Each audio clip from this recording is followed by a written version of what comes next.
Dieu pour la gloire du Paraclétos. Mon Seigneur, mon Maître et mon Formateur, le Régent de l'univers, le Dieu Tout-Puissant, celui qui porte la vie abondante, celui qui est l'auteur, l'instigateur, l'initiateur, la force, le propulseur de la vie Zoé, de la vie divine, de la vie éternelle, de la vie de gloire. Je parle de mon Père et de mon Maître. Seigneur, respect. Tu es mon tout. Ce matin, je veux parler du thème la foi, l'arme de l'esprit pour vaincre. On a été bénis pendant ces 5 jours. C'était fabuleux, c'était exceptionnel. Alors je voudrais pour ma part apporter ma petite pierre. La foi est un mot composé de 3 lettres, en français bien sûr. Le mot F, c'est la force. Le mot O, c'est pour ouvrir. Et le mot I, c'est l'invisible.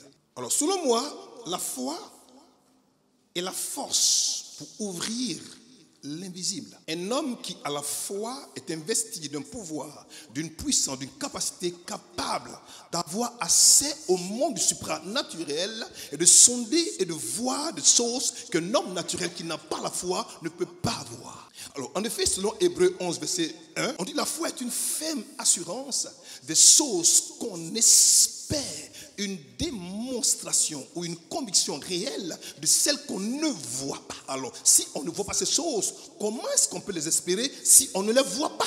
Pour pouvoir les désirer, les espérer ou espérer les avoir, il faut encore pouvoir les percevoir au-delà d'une perception qui est différente de la perception purement naturelle. Donc cette foi en question te permet donc d'ouvrir le champ du monde naturel pour pénétrer le monde spirituel ou supranaturel.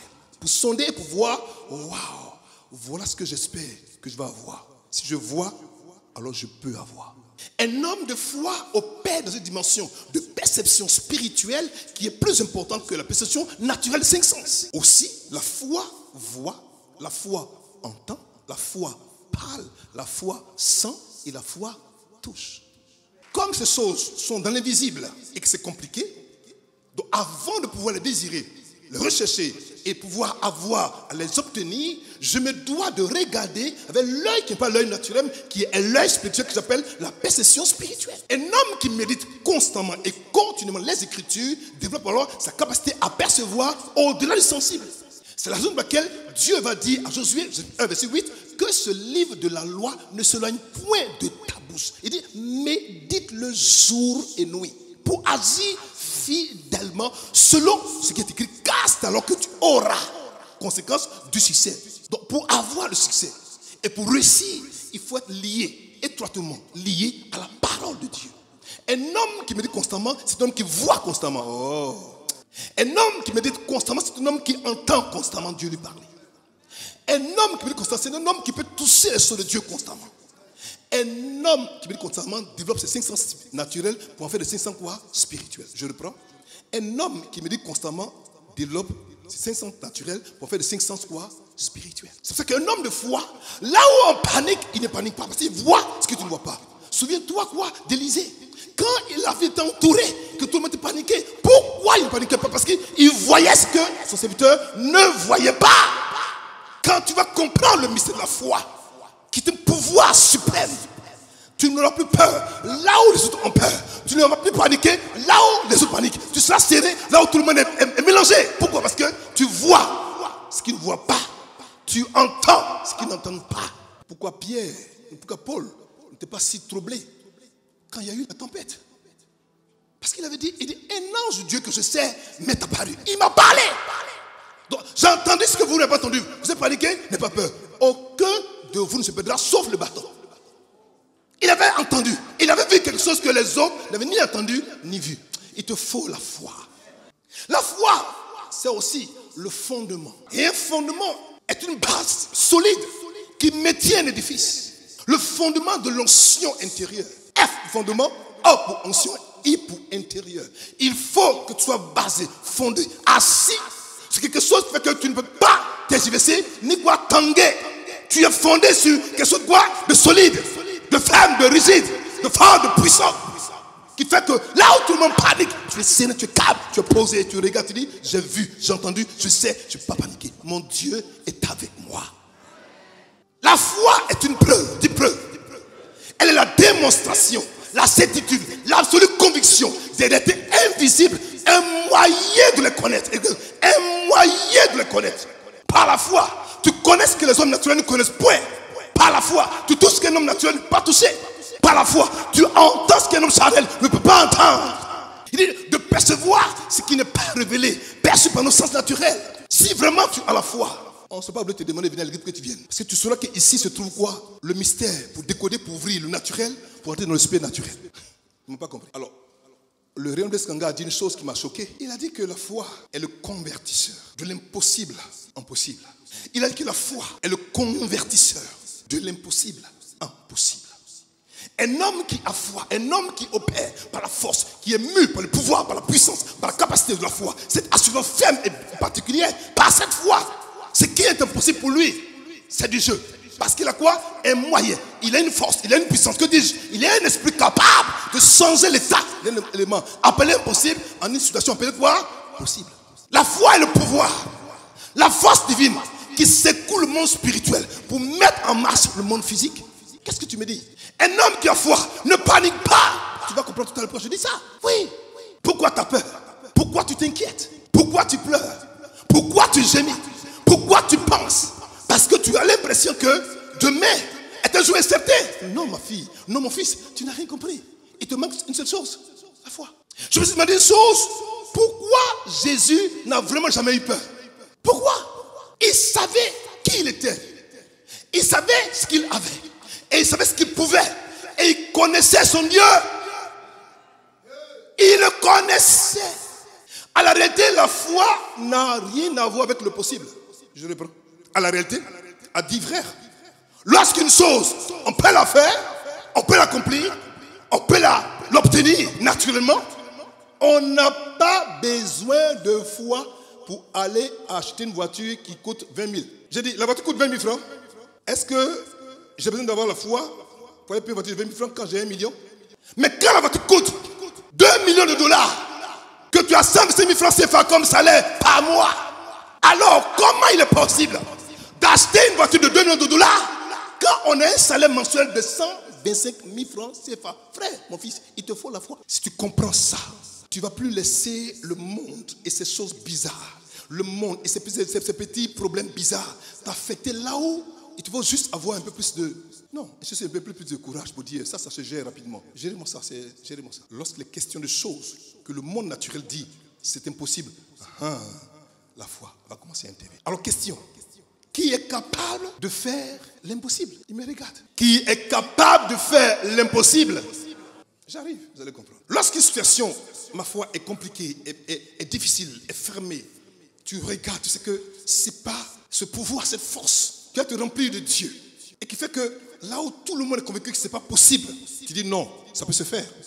C'est que tu n'as pas commencé à opérer dans la foi. Je me souviens comme si c'était hier, lorsqu'on m'appelle un soir avec 4 h du matin, on me dit viens, ta fille est morte. Oui, je viens de la quitter, il a fait à peine 4 heures de temps. Je dis morte? On dit oui, papa, elle ne respire plus, elle est morte. Je dis j'arrive. Je prends mon vélo et j'arrive là où je dois arriver. Et effectivement, elle était morte. On l'a couverte avec un voile. Je dis mais qu'est-ce qui s'est passé? Elle est morte. Morte. Et j'entends une voix me dire que vas-tu faire? Toi, que vas-tu faire? Vas-tu comme les autres qui regardent au sens, qui regardent ce qu'ils voient avec les yeux optiques, les yeux naturels? Vas-tu agir comme eux? Je dis Seigneur, non. Il dit alors, que vas-tu faire? Il dit, je prierai pour elle. Il dit oui. Vas-y. Alors je demande aux gens autour, là, enlevez le voile. Je dis, enlevez le voile. Papa, elle est morte. Je dis, enlevez le voile, car j'ai entendu une voix. Alors, il enlève le voile.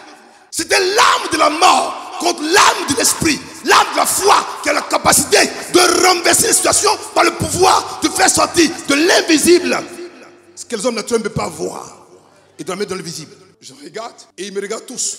Et Dieu me dit, impose les mains à la poitrine avec toute ta force et commande la vie d'entrer. Et je commence à prier. Je commande, vie, reviens dans ce corps par la puissance du nom de Jésus-Christ de Nazareth. Et je commande une seconde fois. À la troisième fois, il y a eu un sursaut. Tout le monde a commencé à courir dans la pièce. J'ai dit, attendez. J'insiste. Il dit insiste. J'ai insisté. À la 6e, 7e fois, boum, elle a ouvert les yeux. Qu'est-ce qui a fait que, dans le cas d'espèce, je suis arrivé à ne pas laisser le corps partir? Quand Dieu ne me parle pas, je n'agis pas. Si Dieu me parle, que j'entends la voix de mon Père et de mon Créateur, je me dois d'obéir. Car quand le maître parle, le serviteur quoi? Obéit. Je demande la glace. Je mets dans une serviette. Je mets sur la poitrine et je la regarde. Elle t'avait des regards hagards. Je dis, reviens vers nous. Automatiquement, elle devient consciente. Elle se lève. Elle pleure. Et puis elle me raconte ce qu'elle a vu. Ça sera trop loin à expliquer. Je dis à son beau, quand je quitte cette maison, si j'entends cette voix, c'est qu'elle a quitté la Côte d'Ivoire. Si son pied, au lever du soleil, était sur la Côte d'Ivoire, c'est une femme morte. J'entends la voix de Dieu qui me dit, bouge avec elle.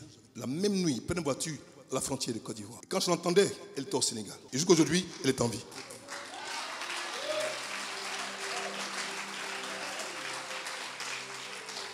La foi, un homme de foi est un agent des cas et des situations impossibles. Si ça fait les migraines, ce n'est pas encore la foi. Ça fait le mot de vent, ce n'est pas encore la foi. Non, non, non, non. Je parle de situations quoi? Appelées impossibles. Si ce n'est pas impossible, tu n'as pas besoin de foi. Si c'est impossible, alors tu as besoin d'avoir la foi ou le genre de foi qui procède, qui tire son origine de Dieu. Elle seule amènera le monde et l'humanité à prendre conscience que nous sommes des agents transformateurs de vie. Mes enfants, on doit révolutionner notre marche chrétienne. C'est quoi une âme?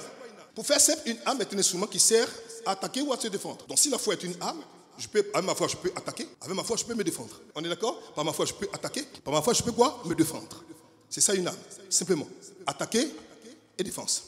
Donc la foi a une portée offensive et défensive.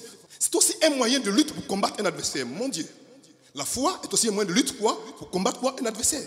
Donc si j'ai la foi, par la foi, je peux combattre un adversaire. Dans les armes de guerre, on distingue 3 catégories principales d'armes de guerre. Regardez. Il y a les armes conventionnelles, qui sont les armes chimiques, les armes nucléaires, les armes biologiques, les armes bactériologiques. D'accord? Ensuite, il y a les armes conventionnelles, toutes les armes conventionnelles qu'on connaît déjà. Bon, les premières armes sont quoi? Non conventionnelles d'abord. Est-ce que les cités sont non conventionnelles? Ensuite, il y a les armes conventionnelles. Ce sont quoi? Les Kalachnikov, les chars, les avions de guerre, enfin, tout ce que vous savez quoi. Les pistolets, les PA, enfin tout ce que vous avez déjà. Maintenant, il y a ce qu'on appelle maintenant les armes numériques. Aujourd'hui, il y a ce qu'on appelle aujourd'hui la cyberguerre. Une guerre qui se fait quoi? À partir quoi? De l'informatique. On peut détruire une nation à partir quoi? D'une cyberguerre. On parlait sur son système quoi? Informatique et le pays quoi? Est complètement détruit. On vole les finances, on vole le travail, on détruit les hôpitaux, on peut détruire un pays à partir quoi? De l'internet. On appelle ça de quoi? Des cyberattaques. Aujourd'hui, ces gens de guerre sont développés aujourd'hui de nation en nation. Ça se bat aujourd'hui à partir quoi? De l'informatique. Pourtant, ils ne bougent pas. Je connais quelque part, tu vois? Donc on commence par des choses qui sont des armes de destruction massive. Ensuite, des armes qui sont un peu plus conventionnelles. Et on parle même des armes qui sont un peu plus subtiles. Tu vois, on ne bouge pas, on ne se voit pas, mais on se détruit à partir de quoi? D'éléments quoi? Ce sont les blancs qui passent à partir d'éléments qu'on appelle fibre optique. On se bat. Maintenant, il y a un type d'armes qu'on appelle les armes spirituelles. Et dans ces armes spirituelles, il y a une âme appelée quoi? La foi. Dieu.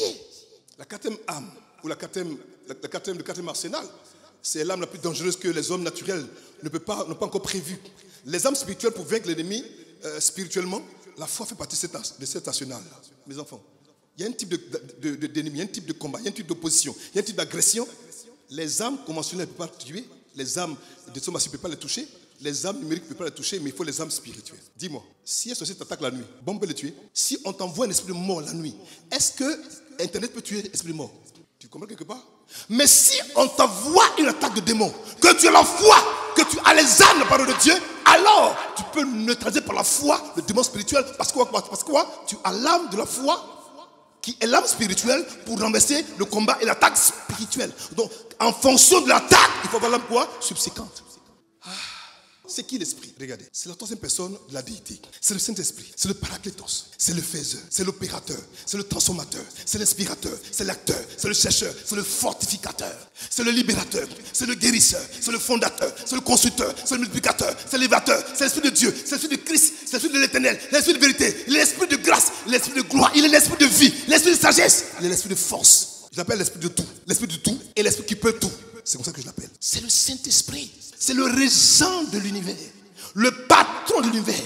Le papa de l'église. Le seigneur de l'église. La seigneurie du monde entier aujourd'hui, sur la terre qui opère en roi, en force, en puissance et en majesté, c'est le Paraclétos. Est-ce qu'on peut l'acclamer ce matin?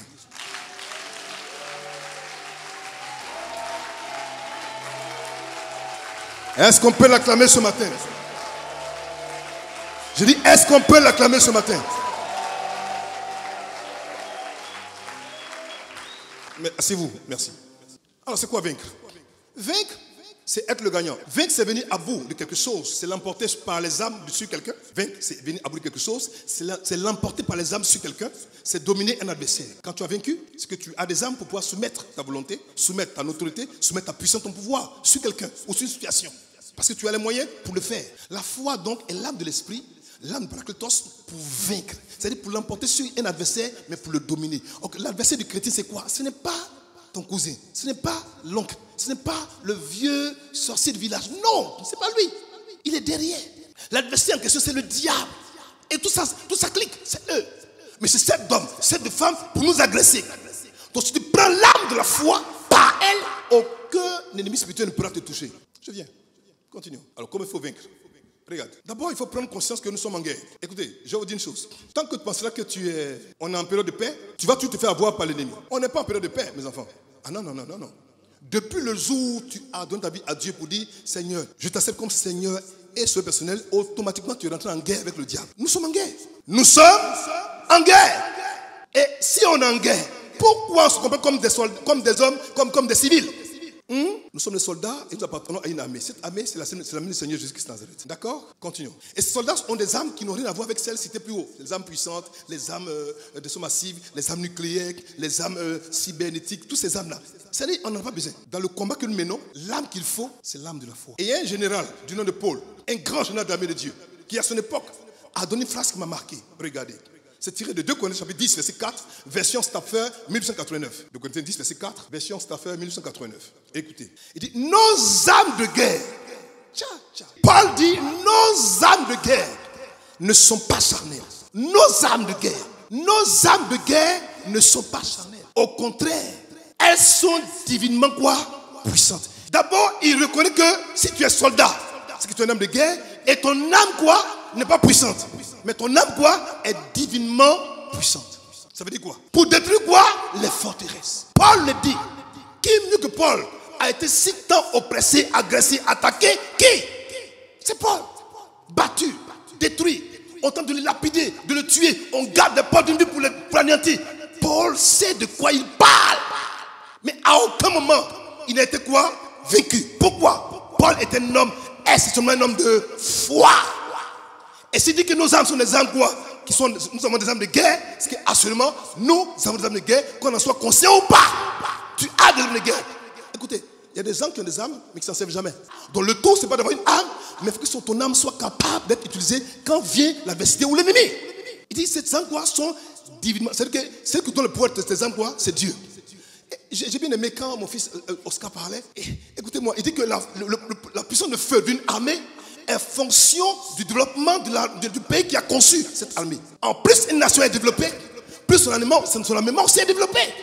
Donc imaginez-vous que si aujourd'hui on crée les armes de pays comme les États-Unis ou l'URSS, imaginez-vous les armes de Dieu. Pensez un peu aux armes de Dieu. Mais à la différence des autres nations, les armes de Dieu n'ont rien à voir avec l'arsenal humain. Oh, ils n'ont pas compris. Quand j'ai découvert qu'en fait, la plus grande arme de Dieu n'était pas d'un arsenal, j'étais choqué. J'arrive. Les hommes habituellement créent les armes et vont les entreposer. Ça existe. C'est Dieu. Maintenant, la dernière arme que Dieu a créée, comment est-ce qu'on appelle Dieu? Le Seigneur des armées. Qui es-tu? Fils de Dieu. Fils du Seigneur des armées. Et il t'a créé à son image et à sa ressemblance. En fait, quand Dieu bouge, quand Dieu parle, quand Dieu agit, c'est une armée qui bouge, qui parle et qui agit. Donc si toi aussi tu es fils et fille de Dieu, quand tu bouges, quand tu parles, en fait, la plus grande arme de Dieu, c'est toi. Il ne m'a pas compris. Je viens. Tu vas comprendre. Tu vas comprendre. Donc, si tu es un soldat, donc assurément, on a mis à ta disposition quoi? Un équipement militaire, une tenue militaire, les atouts militaires et tout ce qu'il y a comme armement militaire. Tout ce qu'il faut. C'est-à-dire armes de pointe, armes de guerre, armes blanches, un char, habillement, tout ça, tu as sa grenade, tout ça, tu as ça, tout ça déjà. Maintenant, le plus dangereux, c'est que toi-même, tu es l'arme. Dites-moi, qui est le modèle par excellence du chrétien? Qui est le modèle par excellence du chrétien? Quelle est l'arme qu'il a utilisée? Quel que soit l'endroit où il se trouvait, qu'il avait besoin, de lui sortait le pouvoir, la capacité de répondre aux besoins, quel qu'en soit le besoin. Et il t'a fait comme lui. Tel il est. Tel il est. Tel il est. Quand tu marches, quand tu bouges, quand tu parles, quand tu agis, quand tu es présent quelque part à cause de toi, le monde spirituel est obligé de revoir sa façon de faire. Il sait qu'un fils de Dieu, une fille de Dieu vient d'arriver. Et c'est possible qu'il y ait un changement de situation. Ensuite, il faut risquer pour entrer dans l'armée de Dieu. Et pour avoir telle âme déjà, il faut d'abord avoir été enrôlé. Écoutez, si tu n'es pas enrôlé dans l'armée de Dieu, tu ne peux pas prendre les âmes de Dieu pour travailler. Maintenant, comment faire pour être enrôlé dans l'armée de Dieu? Il faut naître de nouveau. Si tu nais de nouveau et que donc tu es enrôlé dans l'armée de Dieu, automatiquement, Michael, le chef de l'armée, il te prend. Et puis il t'équipe. Le drame, c'est qu'aujourd'hui, les chrétiens, ils sont équipés, mais ils ne le savent pas. Ils sont blindés, mais ils ne le savent pas. Ils sont chargés, mais ils ne sont pas conscients. Et ils pleurent. Et quand ils pleurent, le Seigneur, mon Dieu, la dernière fois, je vois mon Dieu me demander à Gabriel, mais qu'est-ce qu'ils ont? Il dit, oui, Seigneur, mais qu'est-ce qu'ils ont? Gabriel m'a parlé, il dit, mais Seigneur, mais qu'est-ce qu'ils ont? Ils ont tout. Ils ont l'âme, la proposition de l'univers. Ils ont le condensé de l'arsenal de Dieu, la Bible. Un condensé de... C'est pas Satan 10, c'est pas Satan 20, c'est Satan 1 milliard. Mais écoutez, si Satan peut créer des âmes et ça ferait le monde, imaginez-vous, Michael, 125 millions. Imaginez-vous, Raphaël, 4 milliards. Imaginez-vous, le roi des rois. Il y a une âme qui appelle l'âme, le roi des rois. Il y a une âme qui appelle tout est possible à celui qui croit. Il y a une âme qui dit, ils l'ont vaincu à cause du sang, du sang. Il y a une âme qui dit, et à cause de la parole de leur témoignage, des témoignages. Mais jamais tu tentais sa vie. Parce que tu es convaincu que tu n'as rien. Je veux que tu aies un dépôt qui te bouleverse. Qui change ça, ta pensée. Ton état d'esprit et ta conscience de toi. Tu réalises qu'à la limite, enfin, quand Dieu a fait de toi son fils et sa fille, en fait, il a fait de toi quoi? Un instrument de guerre pour amener le coup fatal dans le camp de l'ennemi. À toi seul. Tu peux défier toute une armée. Toi seul. Toi seul. Oh, j'arrive. Tu as compris. J'arrive. Toi seul. Tu peux défier toute une armée. Maintenant, quand tu n'es pas chrétien, alors il te faut avoir quoi? Un permis de port d'âme. Et le permis de port d'âme de nos chrétiens, c'est quoi? C'est la nouvelle naissance. Seigneur, je vais te dire, je t'accepte comme Seigneur et sauveur personnel. Quand tu dis automatiquement, il te sort du monde des hommes civils, il te fait rentrer dans l'armée de Dieu. Bah, tu marches. Les démons qui peuvent passer t'oppressaient, t'agressaient, t'injuriaient, t'effrayaient. Quand ils te font passer, il dit, il y a un soldat qui passe. Et en fait, comment est-ce que tu vas te développer? Tu seras soit un caporal, soit un sergent, soit un lieutenant, soit un colonel, soit un général, ou soit un maréchal, mais mieux, un fils de Dieu. Je veux que tu prennes conscience que si tu es un soldat, que tu sois conscient ou pas, il y a en toi des âmes. Mais ces âmes-là, ma foi, ce qui est bon, c'est qu'on ne peut pas le définir d'avance. Elles prennent la forme que lorsque ta foi est exercée. J'arrive. Continue, mon fils. Par la foi, le convertisseur convertit l'impossible en possible. Regardez. Tout ce que tu vas prendre va automatiquement recevoir une affectation divine. Tu prends... Oh, yeah, ça me fait peur. Ils vont comprendre ça, Seigneur. Donne-moi quelque chose. Donne-moi quelque chose. Donne-moi quelque chose. Donne-moi quelque chose de banal. Donne-moi. Regarde-moi ça. Ça, c'est un mouchoir. C'est un mouchoir. Mais si je prends le mouchoir, que je suis fils de Dieu, je suis né de nouveau, et ce esprit est en moi, quand je prends le mouchoir, automatiquement, ce mouchoir n'est plus un mouchoir. Il a été dit que l'âme en question, quoi, est divinement quoi? Est divinement quoi? Est divinement quoi? Donc, c'est-à-dire que tout ce qu'un enfant de Dieu prend dans sa main devient quoi? Une âme de destruction quoi? Massive. Parce qu'il a pris quelque chose. Alors, dites-moi, je parle d'une personne appelée David. Dis David. Dis David. Alors, ce texte, tout le monde le connaît, mais je vais partager un mystère. David a pris une pierre. Une seule pierre.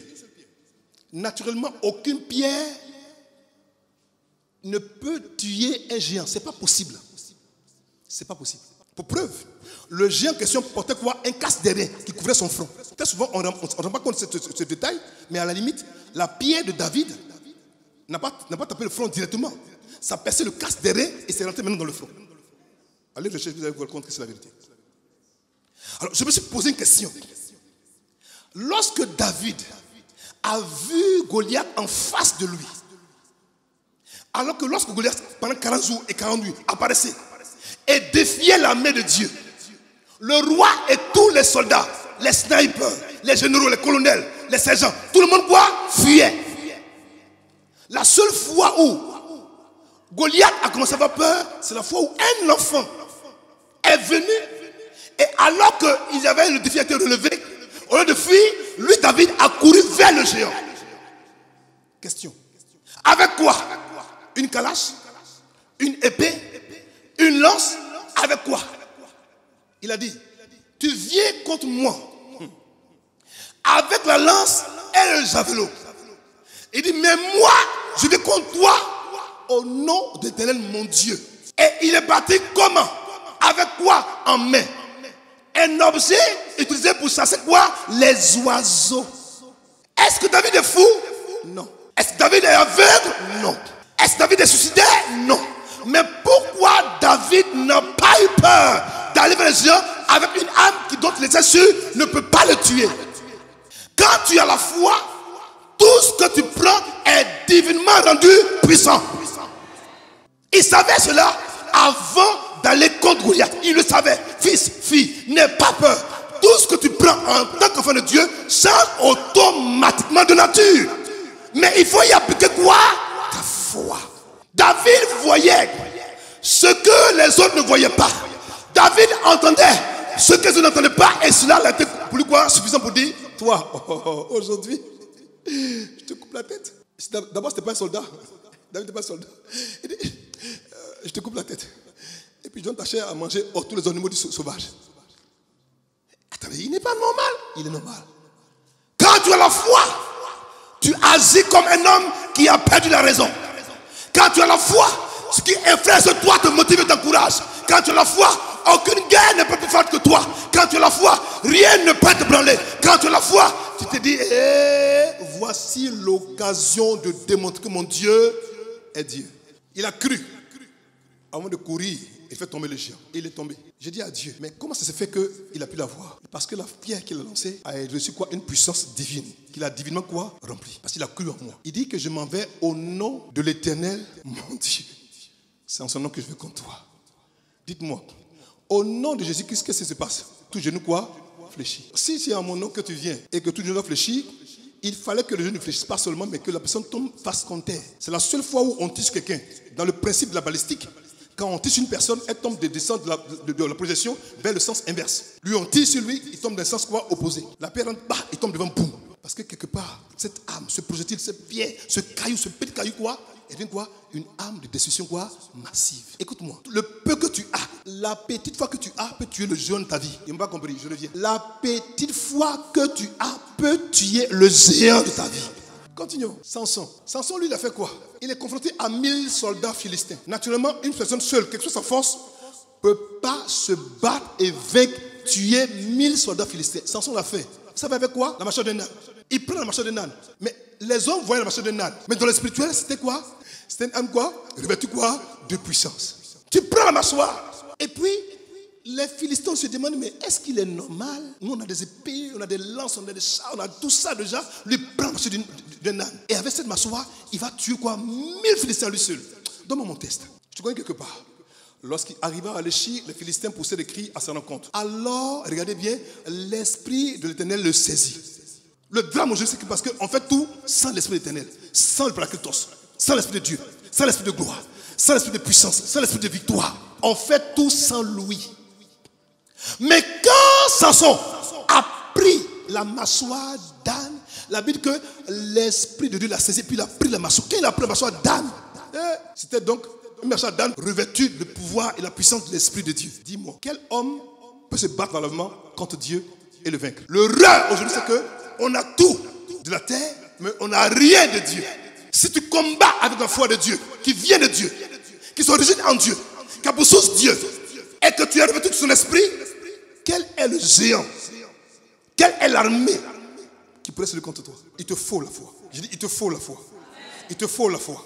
Je dis, il te faut la foi.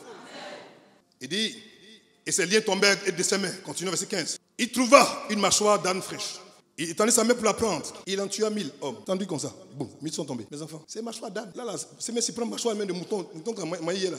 Une mâchoire de mouton comme ça. Avec ça, tu peux tuer tous tes ennemis à la mâchoire de mouton. Pourquoi? Parce que celui qui prend la mâchoire a sur lui quoi? L'esprit de Dieu. La foi, c'est l'âme de l'esprit. L'âme de l'esprit. L'âme de l'esprit. L'âme de l'esprit. Si l'esprit dans ton affaire, tout ce que tu prends de façon ordinaire deviendra quoi? Extraordinaire. Les enfants, j'ai appris à marcher avec Dieu de la sorte. Je me souviens une année, on a pris simplement, c'était un mouchoir que je prends, que j'ai su ma tête avec. Et puis le mouchoir, en plein programme, j'ai dit, mais qui veut mon mouchoir? Je vous assure, c'est mon mouchoir là. Toute l'église était tombée à cause de mon mouchoir. Juste mon mouchoir. Je me suis assis à un mouchoir, dit, qui veut mon mouchoir? Le mouchoir était un mouchoir naturellement, mais spirituellement c'est un mouchoir imbibé. Ça court, ça crie tous, et tous boum, ça touche, ça crie. Ah, mon mouchoir, c'est un mouchoir. C'est mon mouchoir. Mais ce mouchoir m'appartient. Je me suis à ce mouchoir, et que je demande ce mouchoir sur toi tout à l'heure. Ce matin, je veux prêcher, poser la parole. Alors, tout ce que tu prends par la foi, tout ce que tu te dis par la foi, il y a quoi comme un dépôt, comme un déversement, comme un transfert de pouvoir, de puissance de Dieu, de ton Père, de ton Créateur, sur l'objet ordinaire que tu prends pour devenir un objet extraordinaire pour accomplir de grandes délivrances. Écoute-moi, crois que Dieu est dans ton affaire. Il nous faut la présence constante, continuelle du Paraclétos. Il te faut cette présence. Il te faut. Ma fille, prends ton foulard, attache sur ta tête, prie en langue 1 heure, enlève-le, passe-le sur ton fils. La maladie va fuir. La maladie va fuir. Elle va fuir. Pourquoi? Parce qu'il va avoir un transfert de l'onction sur ta vie, de toi au mouchoir ou au foulard, et mets-le sur l'enfant malade, boum, il va guérir. Mais est-ce que tu crois ça? Est-ce que tu crois ça? Ne cherche pas à me voir. Le même esprit qui est avec moi est à toi. Est en toi. Est autour de toi. Juste ça, c'est suffisant. Si tu as ça, tu prendras du temps dans la prière pour activer le feu divin en toi, pour que tout ce que tu touches soit affecté de la gloire de Dieu qui est en toi. Mes enfants, je vous en prie. Pourquoi, comme un homme prend une mâchoire d'âne et tue 1000 personnes une seule fois? À cause de quoi? L'Esprit de Dieu s'est saisi de lui. Voilà le secret.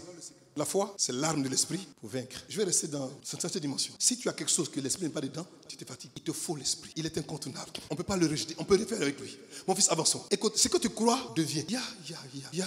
Ce que tu crois devient. Ce que tu crois devient. Dans le règne de l'esprit et affecte ton quotidien. Dans le règne de l'esprit et affecte ton quotidien. Donne-moi mon test. Jésus l'a dit. Matthieu 8, verset 13. Il dit quoi? Il dit, puis Jésus dit au centenier, va, qu'il te soit fait selon ta foi. Ce que tu crois devient. Tu ne crois pas, tu ne deviens pas. Et à l'heure même, le serviteur fut guéri. Alors question, comment faire pour vaincre? Il faut croire. Mais comment croire? Il faut entendre. Mais comment entendre? Il faut écouter. Mais comment écouter? Il faut venir à l'église. Le seul lieu où on peut t'équiper, te forger, te former, te préparer, t'asserrer, t'aiguiser, pour avoir une âme affûtée, pour mieux combattre l'ennemi, ce n'est pas dehors. Ce n'est pas dehors, c'est ici, ça se passe. On était là pendant toute la semaine. Donc, même si on t'a donné des grands messages, que le fondement, la base n'a pas été reçu, n'a pas pratiqué, c'est zéro. J'étais béni pendant 5 jours, j'étais rempli. Et j'ai encore chargé quoi? Mon arsenal. Et quand demain, devant une situation, je serai beaucoup plus béni, tu vas dire, mais comment il fait? Oui, je suis venu, toi tu n'es pas venu. J'ai reçu, tu n'as pas reçu. J'ai appris, toi tu n'as pas appris. J'étais équipé, tu n'as pas été équipé. Voilà la différence. Si tu crois, tu deviens. Pas si tu dors, si tu crois. Pas si tu dors. Si tu crois, tu deviens. Tu deviens. Mais est-ce que tu crois? Est-ce que tu crois? Je suis nostalgique. Ta foi te fait. Ta foi te fait. Ta foi te fait. Ta foi te fait. Si tu n'as pas de foi, tu n'es pas. Si tu as une foi, alors tu es. Et ce que tu deviens est fonction de ta foi. En fait, ce que tu es aujourd'hui est la résistance de ta foi d'hier, d'avant-hier, d'avant-avant-hier, jusqu'à ce que tu vois quand tu fais convertir. En fait, tu es aujourd'hui la conséquence logique de la foi que tu as eue depuis des années. En te regardant déjà, on sait quel type de foi que tu as eu. Ça fait mal, hein? Mais c'est vrai. Pourquoi en face de situation, tu paniques? Parce que tu as manqué de te remplir de ce qu'il va faire de toi. Et donc, c'est la fonction de ce que Dieu lui a donné comme mystère. Je me suis demandé un jour, mais Seigneur, est-ce que quand tu es venu sur la terre, tu es venu sur la terre avec un équipement divin venant du ciel? Il dit non. Il dit, ah bon? Il dit oui. Il dit, mais comment ça? Il dit, parce que j'ai appris l'obéissance par les choses qu'il a souffert. Il dit, où? Il a appris l'obéissance, lui-même le grand Dieu, par les choses qu'il a souffert. Donc, comme nous, il était entraîné. Comme nous. Entraîné. Et puis, quand il a eu 30 ans, il a commencé. Il y a un temps pour tout. Mais on dit, viens, on va t'entraîner, tu ne viens pas pour t'entraîner. Et maintenant, quand vient le problème, maintenant, papa, viens. Un bœuf rouge me poursuit la nuit, toutes les nuits. Un gros bœuf, il est gros, il est rouge, il a des yeux noirs. Bœuf sait qu'il poursuit la nuit. Pendant ces temps de tabaski, tu me poursuis la nuit, je te mange la journée. Et derrière, tu ne peux pas me poursuivre. Tu sais qu'il te poursuit. Ta foi te fait. Ta foi, ta qualité de foi, la profondeur de ta foi, la hauteur de ta foi, le pouvoir de ta foi, la foi de ta foi te fait. Tu es fonction de ta foi. Là où tu es comme tu es, c'est ta foi qui fait de toi ce que tu es exactement maintenant. Question. Quelle est la nature, la qualité de foi que tu as eue jusqu'à maintenant? Personne ne peut t'empêcher de si. Personne. Même pas le diable. Non, il est trop petit. Satan, il est trop petit pour t'empêcher de réussir. Tu portes en toi le Créateur. Qui peut t'empêcher d'arriver? Papa, tu vois, dans mon travail, il y a un ninja. C'est un ninja. C'est quoi ninja? Non, il y a un gars là, il a des choses bizarres. C'est qui celui-là?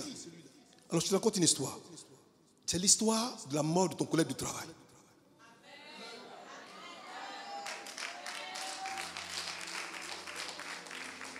Dans une société, un jour, vous allez au travail, puis tout le monde dit, ils ont reçu un courrier, tous, votre collègue, qui vous empêchait de réussir, dans c'est est mort. En fait, je veux ma promotion maintenant. Oh, vraiment, gloire à Dieu, Seigneur, merci, tu l'as tué. Et le DG dit, bon, on va au funérailles. Et lors de la célébration, chacun se demande, mais quel collègue c'était? Mais c'est lequel collègue? C'est lequel même? Mais qui m'empêche? Mais c'est quel que c'est? Et voici qu'on fait donc la ronde. Le premier employé vient. On fait le poste là, monsieur l'a donné. Il est mort. Il va et regarde dans le cercueil. Qu'est-ce que le patron a fait? Dans le cercueil, il a mis un grand miroir. Il regarde le miroir, il est surpris. Et puis il a mis à côté du miroir, la seule personne capable de t'empêcher d'avoir, tu sais, c'est toi. Mais quand il a vu, il n'a rien dit. Hein? Il a fait le tour. Il a dit s'asseoir.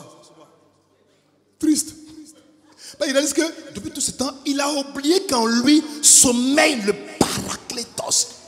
Il a oublié qu'en lui sommeille quoi? La force de l'univers. Que dis-je? Le Dieu de l'univers est cassé, est gardé, est marqué, est assis, est fondé en lui. Il a pensé que le collègue était son problème. Non, c'est toi le problème. Toi et toi seul. Tu es la seule personne capable de limiter ton avenir et ton devenir. Ce que tu crois, tu l'obtiens. Ton collègue n'est pas un problème ni un blocage. Ton oncle non plus. Encore moins le grand-père qui n'est plus dedans. C'est toi le problème. Et chacun fait le tour. Après, il se regarde. Tu l'as vu? Il l'a vu. Mon fils, ce thème a été donné pour réveiller en toi la compréhension que tu es une machine de guerre. Tu es l'arsenal, dans l'arsenal de Dieu, tu es la pièce maîtresse la plus dangereuse. Pourquoi il n'a pas donné la terre à convertir aux anges? C'est une affaire réglée. Ça, c'est notre mystère.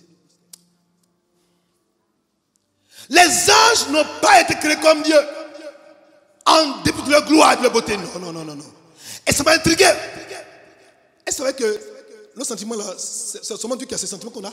Vous avez entendu une fois un ange a eu pitié d'eux, ou un ange m'a aimé, un ange dit je t'aime. Il vient dire toujours Dieu dit il t'aime. Mais toi tu penses comme Dieu, tu sens comme Dieu, tu aimes comme Dieu, tu pleures comme Dieu.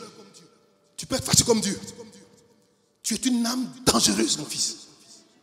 Est-ce que tu réalises ça? Écoutez, je me fâche difficilement. Parce que quand je me fâche, si même mon doigt comme ça, tu as des problèmes. Je me fâche difficilement. Je ne suis pas bien. Mais tu es comme moi. Parce que le même esprit qui est en moi est aussi en toi. Mon enfant, la foi, c'est l'âme de l'esprit pour vaincre. La vraie question, qu'est-ce qui te combat? Parce que moi, ce qui me combat, ce n'est pas ce qui te combat. Écoute-moi, qu'est-ce qui t'attaque? Qu'est-ce qui t'agresse? Qu'est-ce qui te fatigue? Qu'est-ce qui te rend malheureux, triste et triste? C'est quoi? Mais quelle que soit la nature, ce qui t'agresse, je te dis cette chose. Tu as assez de foi pour vaincre ça. J'arrive. Écoute. La foi te donne accès à une âme multifonction dont tu ne peux pas perdre. Tu es là pour vaincre. Parce que l'échec n'existe pas dans le royaume d'où tu viens. Mais si le combat est rude, si le combat est rude, si le combat est compliqué, si le combat est difficile, tu vas faire quoi? Tiens bon. Tu peux tout parce que le Saint-Esprit, écoutez-moi, souvent, papa, j'en peux plus. Papa, je suis épuisé. C'est faux. Un enfant de Dieu ne peut pas s'épuiser. Parce que le régent de l'univers, il y a une fonction en toi qu'on appelle le relais. Il s'appelle aussi le relais. Le relais dans ce mécanisme, c'est une fonction qui fait que lorsque un appareil, un moteur tourne pendant longtemps, ça se coupe pendant un moment, ça se coupe, et puis après quoi? Ça reprend. Oh, dis ça reprend. Dis ça reprend. Oh, dis ça reprend. Oh, dis ça reprend. Donc, tu peux dire, oh, j'ai un coup de barre, mais donne-moi 2 minutes. Automatiquement, la mémoire est en train de se charger. Ça monte. Ça monte. Ça monte. Ça monte. En 5 minutes, tu es chargé. Tu tournes ton regard. T'es bon. Là, il faut coucher. D'où c'est venu quoi? Du paraclétos. Tu es une âme de guerre. Mais combien croient en ça? Combien croient en ça? J'étais jeune. Je peux avoir 12 ans. Je suis pas venu avec mon père. Chez moi, au village là-bas, il y a des ninjas de haut niveau. Des maplao de grande puissance de destruction. Après, je me couche. Le matin, je me réveille. Je l'œil comme ça, tuméfié, enflé. Et puis je dis, alors, je suis venu au village, puis on m'enfle l'œil. Je précise encore, je n'étais pas chrétien. Et je parle à mon père, je dis, papa, il dit oui. Bon, j'ai mon œil. Il dit, aïe, tu vois quoi? Il dit, mais c'est ce que je te montre. Dis à tes parents, je passe souvent devant Dieu. Dis à tes parents que si demain, au réveil, mon œil n'est pas à sa place, je tue tout le village. Je parle devant Dieu. Je dis sans rigoler. Je dis à mon père, dis-leur, je vais les tuer tous. Et je suis rentré dans la chambre. Et mon père, c'est bizarre, comme si une force l'a envahi. Il appelle le village, je dis, bon, venez ici, venez. Mon fils dit, si demain ce n'est pas sa place là, il faut tuer vous tous. Il dit, ah bon? Il dit, en baoulé, Bangati t'aide. Ça veut dire que l'enfant là, il est dangereux, il est quelque chose. Hein? Je s'assieds devant Dieu. Je rentre, je me couche. Le lendemain matin, je me réveille, mon œil à sa place. Nickel. Écoutez-moi, nickel. Ça, c'est comme je n'étais pas chrétien. Maintenant, je suis né de nouveau. Je suis blindé. Je suis chargé.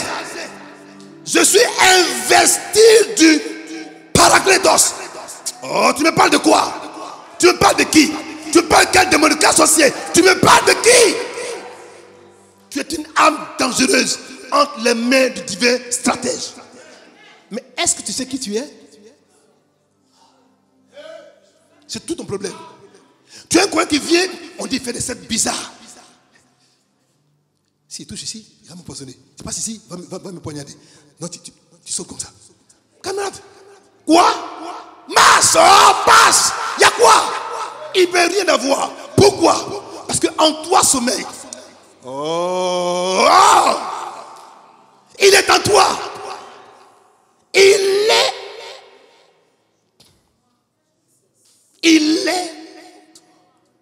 Et regardez, même tant il est en toi que ton ombre me fait des choses. Une femme cherche bébé, je ne sais même pas au courant. Je ne la connais pas. Je suis dans une conférence, je suis dans une croisade, à un stade. Et je dis aux gens, pour vous montrer que le travail là, ce n'est pas fait par moi.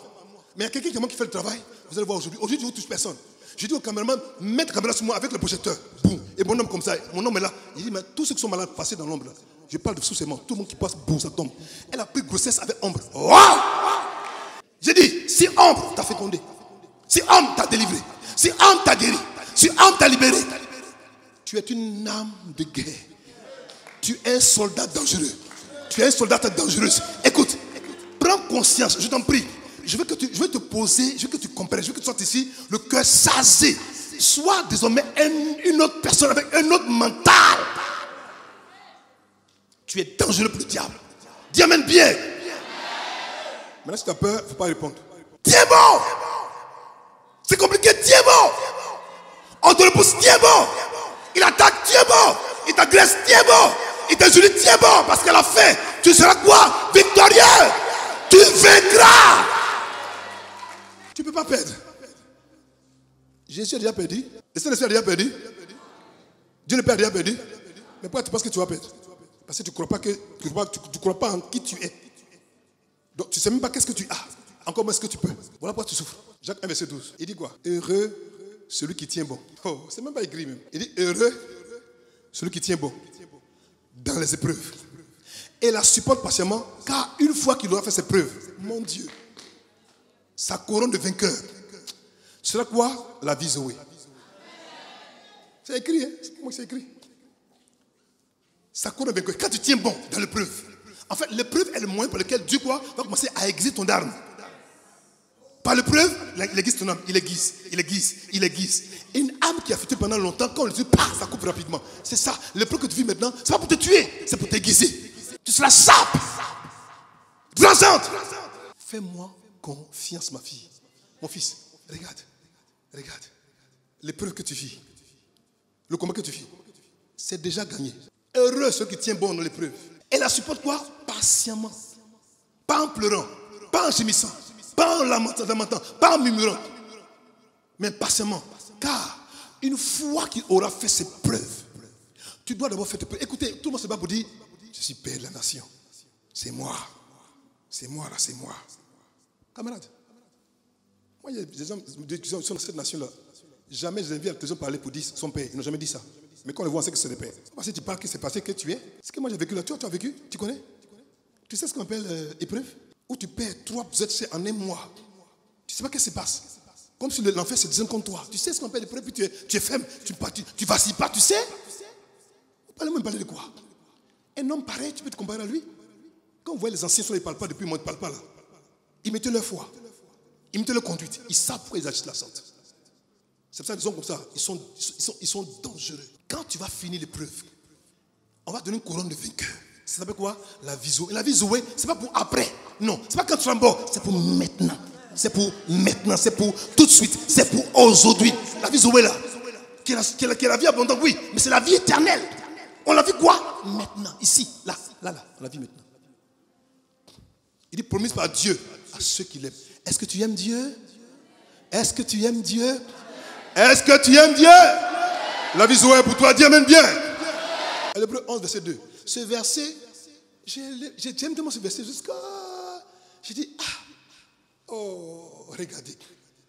Pour l'avoir possédé. En fait, l'un des plus grands problèmes de la chrétienté, c'est que beaucoup de gens pensent qu'ils ont la foi, mais en fait, ils ont la foi, mais ils n'ont pas encore possédé. Parce qu'en français, posséder quelque chose, c'est avoir la capacité de pouvoir en jouir, de pouvoir en disposer. Je reprends. Qui a la foi? Il y en a beaucoup. Maintenant, qui possède la foi? Donnez-moi un portable. J'ai un portable. Mais est-ce que je possède ce portable? Quelle est la différence? Ça ne m'appartient pas, non? Mais quelle est que ça ne m'appartient pas? Voilà! Donc, quand on dit pour l'avoir possédé, ça ne veut pas dire pour l'avoir eu. Tu comprends maintenant? Tu as entendu parler de la foi, c'est vrai. Tu as goûté un peu la foi, c'est vrai. Mais est-ce que tu as possédé la foi? Il dit pour l'avoir possédé, les anciens n'ont pas eu, mais ont obtenu un témoignage favorable. En fait, j'ai compris que tous les anciens avant moi, dont le panthéon de la foi a parlé, Abraham, Isaac, Jacob, Israël, David, Jephthé, Samson, tout ça. Parce que ce qui a fait qu'ils ont possédé quelque chose de grand, ils ont eu de bons témoignages, c'est parce qu'eux tous ont compris que le mystère pour vaincre, c'était quoi? La foi. Mes enfants, il n'y a pas un autre médicament. Il n'y a pas un autre secret. Souvent même me dit, mais ça me dit, papa, est-ce que tu n'as pas un petit secret à me filer? Il dit, le secret là, va, je ne vais prier. C'est le secret. Va, je ne vais prier. Quand tu auras la foi et que tu l'as possédée, il n'y a pas un combat que tu ne peux pas vaincre. Il n'y en a pas. Pour l'avoir possédé, les anciens Abraham a eu un témoin favorable. Jacob a eu un témoin favorable. Sarah a eu un témoin favorable. Jephthé a eu un témoin favorable. Gédéon a eu un témoin favorable. Tous ces grands ont obtenu quoi? Des témoins favorables. À cause de quoi? Parce qu'ils ont possédé la foi, ils n'ont pas eu la foi. Ils l'ont quoi? Possédé. Ils peuvent quoi? En disposer à leur guise. Quand vient l'adversité, boum, c'est déploie. Mais pour le posséder quoi? Jeu 1, verset 8. Que ce livre de la loi ne s'éloigne point de ta bouche. Médite-le quoi? Jour et pour agir. Malheureusement, non seulement tu ne médites pas, ensuite tu n'agis pas, ensuite tu ne fais rien. Donc, camarade, tu peux pas avoir la foi. Donc, tu entends parler de la foi, mais tu n'as pas encore possédé. Vous savez, quand un homme de Dieu atteint une dimension de la spiritualité, il fait moins de bruit, il ne fait pas beaucoup de bruit. Non, parle pas beaucoup. J'appuie le bouton, tac, ça déclenche. Et le plus grand bouton, c'est que Dieu me dit là, je veux voir. Quand j'ai vu ou j'ai entendu, j'ai souri en même temps. Je dis à ma femme, c'est bon. Je dis, oh, non, c'est bon. J'ai vu, j'ai entendu. J'ai vu, j'ai entendu. J'ai vu, j'ai entendu. C'est tout. Mais d'où ça me vient?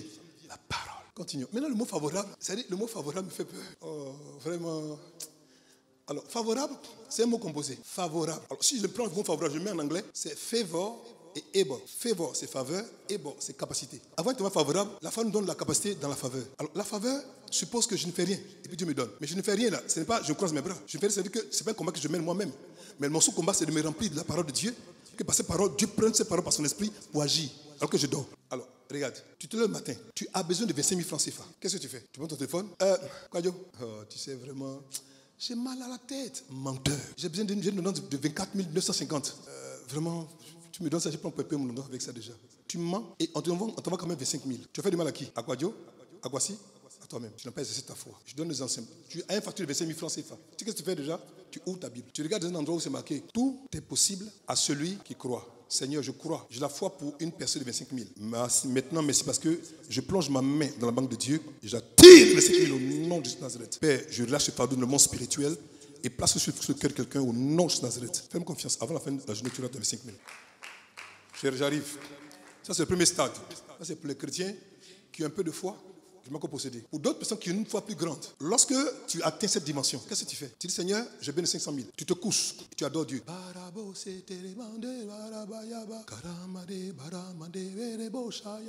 tu es ma source, tu es là-bas, de toi procèdent toutes choses. Je t'aime, je t'aime. Tu te détends. Et puis tu vas voir maintenant que l'imagination de ton besoin, de ton cœur, de ton esprit, ça va commencer à te faire voler en esprit. Tu vas voir que quelqu'un vient te donner 25 000. Non, c'est petit. 200 000, tu dis non, c'est petit. 300 000, c'est pas ça. 400 000, quand tu vois 500 000 dans ton esprit, je prends. Ah, 500 000. Si tes yeux peuvent le voir, tes mains pourront le posséder. Si tes yeux peuvent le voir, tes mains pourront le posséder. Quand tu vas comprendre que toi-même tu es l'arme de Dieu. Jésus était dans un endroit où c'était désertique. Il n'y avait pas à manger. Il voit des enfants de Dieu qui sont en train de souffrir. Il dit, donne-leur à manger. Je me suis dit, pourquoi il peut dire ça? Il savait que c'était désertique, il n'y avait rien. Il dit, donnez-leur à manger. Il dit, mais on a que 5 pains et 2 poissons. Mais pourquoi il leur dit, donnez-leur à manger? Il savait qu'ils avaient ce pouvoir, mais il n'est pas convaincu de ça. Donc il va leur montrer quoi? Comment faire? Je vais vous donner un exemple simple. Il prend le même 5 pains et 2 poissons. Il fait quoi? On dit, il rendit grâce. C'est quoi rendre grâce? En hébreu, c'est 2 choses, rendre grâce. C'est remontrer à Dieu qu'il est la source de toutes choses. Et lui apporter quoi? Le support par lequel il peut vraiment permettre de multiplier le rien pour devenir un tout. Dieu est capable de le faire. Il dit, il prend le pain. Baru hata Adonai. Le mêlé olam mamoti lemin aretz. Pour dire source, bénédiction tu es dans le roi de l'univers, toi qui fais sortir le pain de la terre. Quand il rend grâce, il dépose dans son cœur. Ils sont beaucoup. Seigneur, tu as besoin. Il dépose. Est-ce que vous savez pas que le pain n'est pas multiplié parce que ce n'est pas beaucoup dans le panier? Hein? Non. Lisez dans la Bible. Tant qu'il donnait, ça continue de sortir. Le pain n'est pas devenu beaucoup. C'est pas devenu. Ça peut être. Mais il a fait quoi? Dans quel panier? Non. C'est le même panier, il était là. Hein? Il a déposé. Maintenant, quand il donne. Il donne, ça finit pas. Au moins, il donne, ça se remplace. Question, d'où ça venait? De Abba, de la source. Le combat qu'on va t'imposer au travail, dans ton commerce, dans tes affaires, n'aie pas peur. Ne regarde pas à ce que tu vois à tes yeux, mais reste que ce à quoi? Ce que tu peux tirer de Dieu. Au moment où tu prends ton besoin, que tu l'apportes dans le Créateur, que tu apportes la prière dans la foi, dans le calme, si tu n'arrives pas à voir que tu n'es pas encore arrivé à tes fins, va te coucher. Reste dans le repos. Ne parle pas, ferme-toi. Coupe tes portables. Je vous dis une chose. J'ai vu des choses dans le spirituel. Je ne peux pas vous expliquer naturellement. Je ne peux pas vous dire. C'est-à-dire, tu dis, mais c'est quoi ça? Il dit, mon fils, si tu peux penser, ça devient. La foi te donne d'être rémunéré. Quand tu as la foi là, on te donne rémunération, on te donne salaire. 10 fois, donne salaire. J'ai prié pour un de mes fils à l'époque, il était militaire. 3 fois de suite, en moins de 6 mois. Il a eu 3 promotions dans l'armée. On a failli le tuer. Il a dit, papa, il ne faut plus prier pour mon pardon. Je vais m'assassiner. Je suis sérieux devant Dieu. J'ai arrêté de faire ça parce qu'à la limite, les chrétiens, quand c'est comme ça, ils ne croient plus en eux, mais ils croient au pasteur. C'est pour ça que j'ai arrêté. Je vous dis devant Dieu. J'ai arrêté tout ça. Mais maintenant, là, je te conduis à aller vers le Créateur. Je t'enseigne la parole de Dieu. Pour que tu apprennes quoi, devenir quoi? Indépendant spirituellement. C'est pour ça que j'ai changé. Sinon, tout à l'heure, je peux faire ça. Hein? On s'est bien dit. Toi, je t'appelle tant. Tu as quel âge? Ah! Quand Blaise, tu es fort. Tu sors d'ici, tu es pareil. Mes enfants, j'ai dit, si tu cherches vraiment à savoir ce qu'est la foi, va demander aux saints d'hier, ils vont te dire. J'ai vu un homme qui a fait un voyage de son pays, d'un endroit en paix. Il va de lui qui ne connaissait pas, donc ne connaissait pas. Et puis, quand même, il est quand même parti. Écoute, si tu vois un homme qui fait un voyage, il sait où il commence, il sait pas où il termine déjà, va demander à Abraham. Abraham va te dire que c'est la foi qui a fait qu'il a fait ça. J'ai vu un homme, on lui a dit notamment qu'il va voir une eau qui va détruire toute la terre. À l'époque là même, il n'y a même pas d'eau sur la terre, c'est compliqué. On dit non, et puis il a dit construire un bateau que jamais les jamais vu, n'avait jamais vu passer par l'eau. Comment est-ce qu'on peut construire un bateau? Il construit un édifice mais énorme pour sauver sa femme et ses enfants. Et on dit que c'est impossible à croire. Mais va demander à Noé, il va te dire que c'est vrai. J'ai vu une femme qui avait l'âge de la ménopause, tellement elle était ménopausée. On demande, mais cette femme, mais qu'est-ce qu'elle a? Elle souffre, mais c'est comme ça déjà. Elle dit, moi je suis convaincu que mon Dieu va me visiter. J'aurai mon bébé. Même si, apparemment, quand on regarde, c'est impossible. Pour moi, je crois qu'avec la foi, on peut le faire. Écoute-moi, va demander à Sarah, elle va te dire que c'est possible. Lorsque j'ai vu un homme en pelle, ça dit que le monsieur n'a rien fait.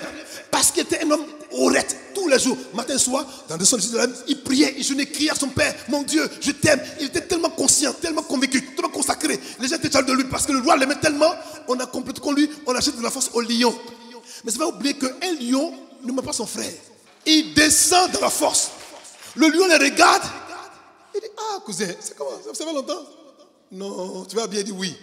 Va demander à Daniel, va te dire que les lions là, ça ne mange pas un autre lion. C'est qui a fait ça, qui a pour ça? La foi. Si tu te rends compte qu'il y avait un monsieur qu'on appelle Samson. C'était un monsieur, un jeune homme. Il avait 7 tresses. Je dis, mais comment sa mère va lui donner 7 tresses? Qu'il appelait les 7 attributs de Dieu. Mais il avait 7 tresses là, bizarrement, surtout sur le pouvoir de Dieu. C'était quoi? Un nazi. Un nazi est une personne qui avait fait un vœu de naziréen. Il était à part, particulier spécial. Investi de Dieu. Rempli de Dieu. Mais un gars qui met toutes les femmes. Mais écoutez-moi, à sa mort, il a tué plus d'hommes que quand il était vivant. Va demander à son va te dire quoi? C'est par la foi que je l'ai fait. Si vraiment tu vas voir, tu vas voir un homme qu'on appelle David. C'était un enfant, c'était un bébé. C'était un jeune, il n'était pas un militaire. Mais son amour pour Dieu était trop grand. Là-haut, on est sur son père, son Dieu, et que tout le monde était d'accord. Il a dit non. Il a relevé le défi. Il a tué un géant qui va traumatiser tout le monde. Si tu penses que c'est impossible de tuer un géant, va demander à David, va te dire c'est possible. Va demander à Samson, va demander à Jephthé, va demander à Gabriel, va demander à Philippe, va demander à Pierre, va demander à Jacques, va demander à Jean. Ils vont te dire, c'est à cause de la foi qu'ils ont réussi. Maintenant, si tu vois que c'est compliqué, dans ta génération, tu tournes autour de toi déjà, va demander à Kanga Blaise, il va te dire. Et ce matin, je viens juste te dire que la foi, c'est l'âme de l'esprit. Maintenant, toi, que dis-tu? Les anciens ont obtenu un voix favorable. Et aujourd'hui, à cause de ce témoignage dans Hébreux chapitre 11, on sait ces choses. Mais toi, que dis-tu? Tu dis quoi? Écoutez, je m'étais évidemment à Dieu, mais qu'est-ce que je dois leur partager? Dieu m'a dit, ramène-les vraiment à l'écriture et qu'ils voient le pourquoi est-ce que tu as donné ce thème. Genre, je prends Hébreux chapitre 11, verset 32, verset 33. Hébreux chapitre 11, verset 32. Vas-y. Et que dirais-je encore? Car le temps me manquerait pour parler. De qui? De Gédéon. 1. De Barak. 2. De Samson. 3. De Jephthé. 4. De David. 5. De Samuel. 6. Et des prophètes. 7. Je me suis demandé pourquoi, à ce même précis de 11, on a parlé de 4 premières. Les 4 premières personnes sont des juges. Et eux tous ont été quoi? La force. C'est quoi leur capacité de juger? La force. C'était les guerriers. Ensuite, David, lui, il n'était pas vraiment un guerrier. Il devient guerrier pour la force des choses et après il devient quoi? Un grand puissant roi.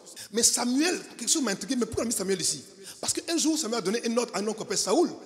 Il ne va pas ajouter l'ordre comme c'est doit déjà. Il va prendre lui-même l'épée, il va décapiter le roi comme un soldat. J'ai compris qu'en fait, la foi là, c'est vraiment une arme. Écoutez-moi bien, la foi c'est vraiment une arme. Et le prophète Élisée était pareil, violent. Quand c'était question de Dieu, sans pitié. Il a dit comment Élie à lui seul a égorgé 850 prophètes de ninja. À cause de quoi? La foi en Dieu. Tu me sais en toi. Qui? Par la foi. Qui? Par le moyen de la foi. Qui? Grâce à la foi. Vaincu. En vaincu. Quoi? Des royaumes. Hein? Ils ont vécu quoi? Ils ont vécu des royaumes quoi? Par la foi. On peut vaincre un royaume par la foi? Oui. Samson à lui seul a tenu quoi? En joug tout le peuple des Philistins. Samson lui seul. Lui seul. Avec quoi? Avec sa foi. Exercer quoi? La justice. Obtenir des promesses. Et fermer la gueule de l'âne par la foi. Regardez-moi. Qui a peur de chien? Regardez des chrétiens qui ont la foi qui ont peur de chien. Bon, si tu as peur de chien, maintenant, comment est-ce que tu peux maintenant affronter un lion? Chien qui est à la maison, tu as peur de chien. Et maintenant un lion.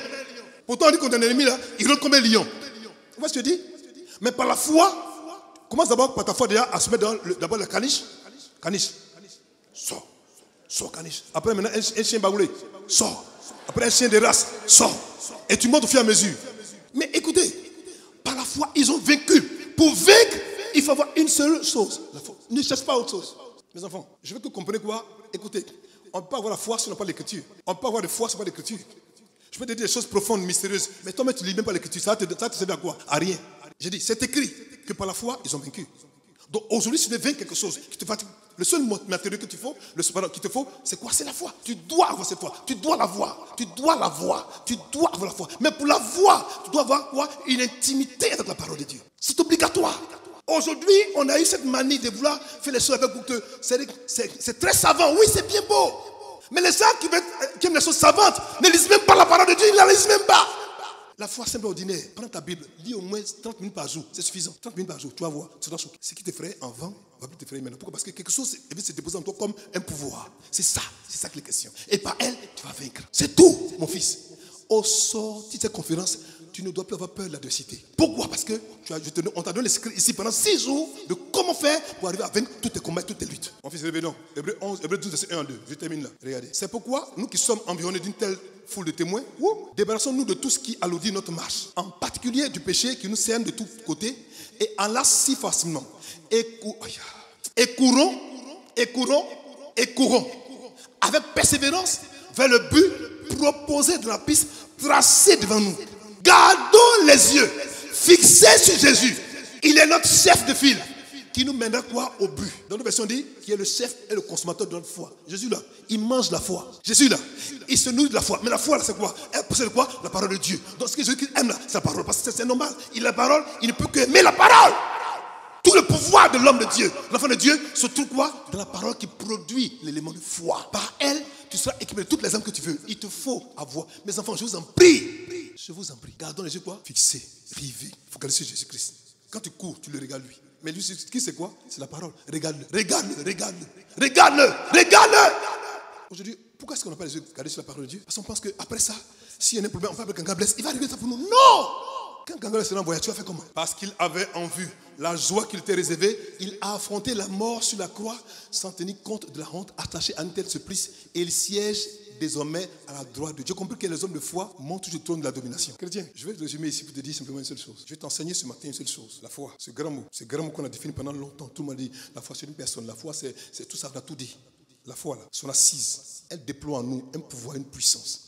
Qui lorsque ça soit en nous, l'Esprit Saint s'en sert et puis fait de nous quoi? Des âmes naturelles, capables, quelle que soit la situation où tu te trouves déjà, quand ton cœur se chauffe, que tu sens qu'il y a comme cette audace qui monte en toi déjà, quel que soit le besoin, où ta bouche débat, ça te choque, tu vas le faire. Je dis, monsieur là, c'est pas possible, il y a quelqu'un qui parle, il y a quelque chose qui sort de lui. Oui, c'est le pouvoir, la foi. C'est une loi, c'est un principe, c'est une puissance, c'est un esprit. Ce matin, on a dit que la foi, c'était Jésus. Je viens de se dire ce matin encore. Et je le redis, dernière phrase que je dis. Pardon, il y a qui? Ne cherche rien d'autre. Ne cherche pas à avoir l'argent. Ne cherche pas à avoir du travail. Ne cherche pas à te marier. Ne cherche pas à faire des affaires. Non, cherche pas. Cherche à avoir la foi. Ces choses vont venir jusqu'à toi. Tu m'as compris? Que Dieu vous bénisse.